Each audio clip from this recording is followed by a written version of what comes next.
definition clause. Now, definition and interpretation is a clause which defines and gives a particular meaning to words and phrases mentioned in the act. Now, what happens if certain words and phrases are not given a definition under the definition and interpretation clause? Now, most acts will have a definition and interpretation clause, which will have a list of words which are defined to give a particular meaning.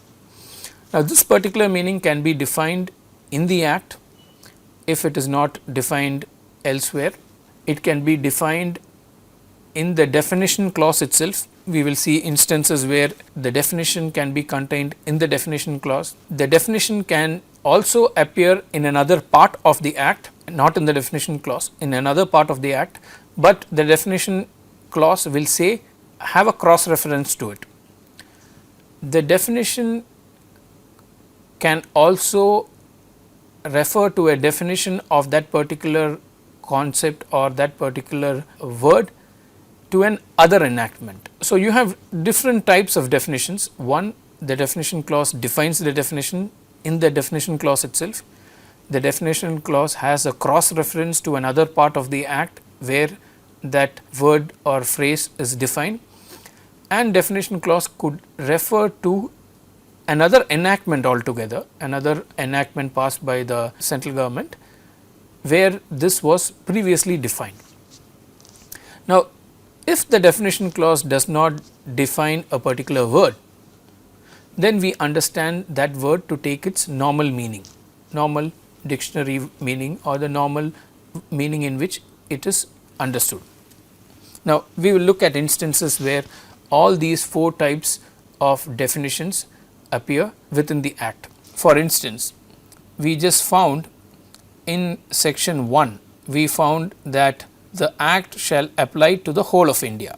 I has entries, only 3 entries. India is not an entry.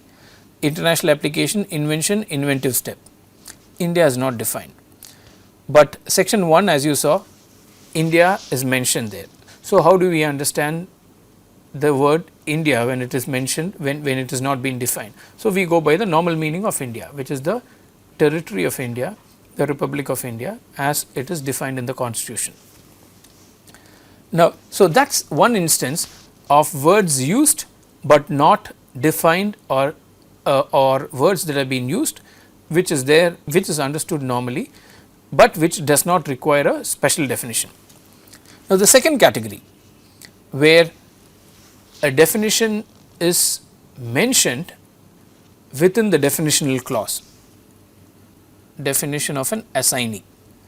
Now, assignee is a term that is commonly used in law. Now, here assignee is given a specific definition.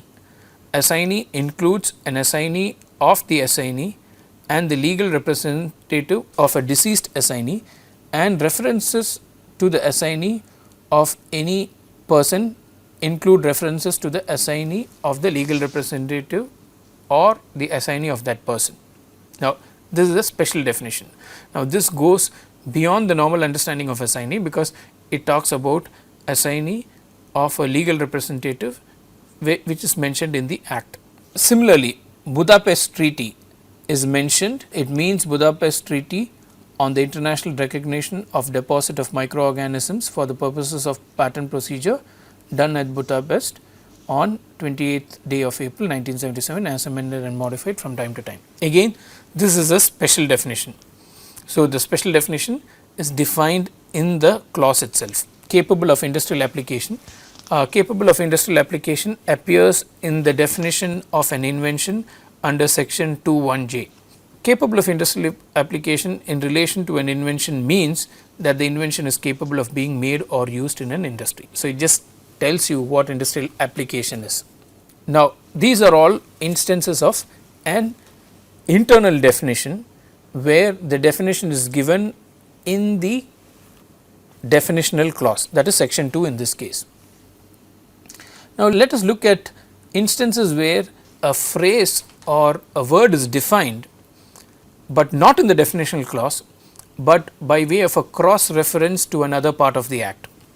take appellate board for instance. Now, that is category number 2. The category number 1 is something that is defined in the definitional clause like assignee, a special definition is given.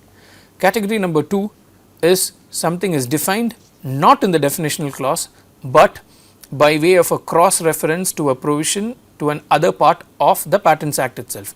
Appellate board. Appellate board means appellate board referred to in section 116.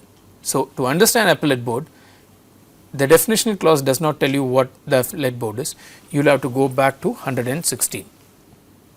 Similarly, convention application means an application for a patent made by virtue of section 135. So, to understand what a conventional application is, you will now have to read section 135 because it is mentioned in section 135. Convention country, again there is cross reference to another part of the act, in this case it is section 133. Now, this is the second category. It is defined within the act, but not in section 2, or it is not defined in the definition clause, and a cross reference is given to where you can find the definition. The third category is it is defined in an other legislation, it is defined in an other act. District court has the meaning assigned to that expression by the Code of Civil Procedure CPC 1908.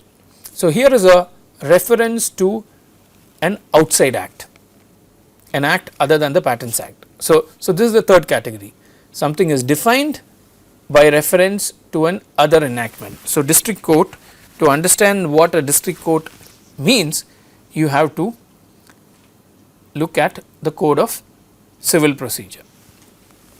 Now, this is the third category. The fourth category is actually things which are understood well, which do not require a special definition. I mentioned the Union of India is understood well, so we do not require a definition for that, and there are various other words and phrases used within the act which have not been defined, which we understand as things that are understood well. And if there is a conflict, then you could use external aids of interpretation like a dictionary or like the Constitution of India or any other tool that is commonly accepted to give meaning to those words.